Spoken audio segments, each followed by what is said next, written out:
Can we actually spend less money on an epic 2 to 3 year, 40,000 mile, 15 country road trip than we would spend staying at home?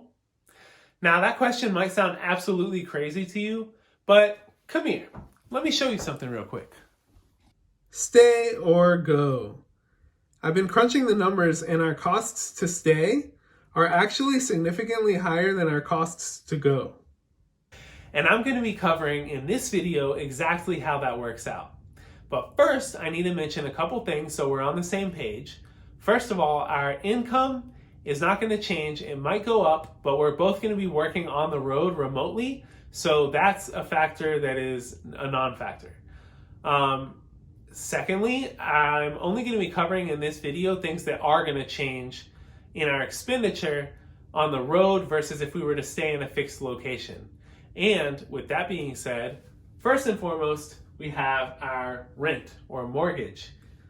If you live in the United States, you know that pretty much anywhere to have safe housing for you and your family, you're going to be spending at least $1,000 a month on rent or a mortgage. There's some places where it's slightly lower, but in most cities or even suburbs or even rural areas, it's more than that. This is for a 1 to 2 bedroom apartment or house.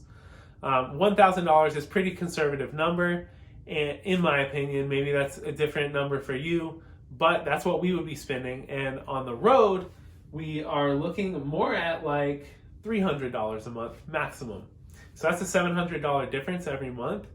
And that comes from the fact that we're going to be budget traveling. So our camping experiences, which is the entire trip, is mostly going to be in national forests and free places to camp.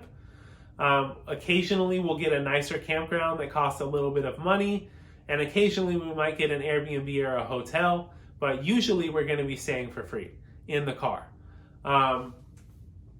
Speaking of the car, the vehicle is actually not going to change because our vehicle costs, including gas, are going to be the exact same as if we were staying in a fixed location because we're moving slow.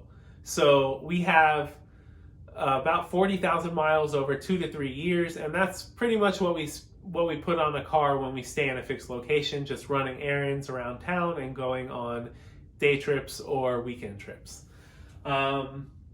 Other things that are different are utilities. So at home we have we have electric, water, sewer, all that stuff, gas.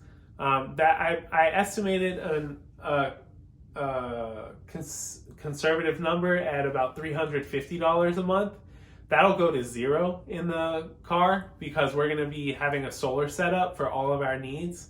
We're building this vehicle from a very budget platform so that it costs what a regular car would cost us, but our utilities that would be spent in the house go away. We're going to be living off-grid completely off of the vehicle and the build that we have created.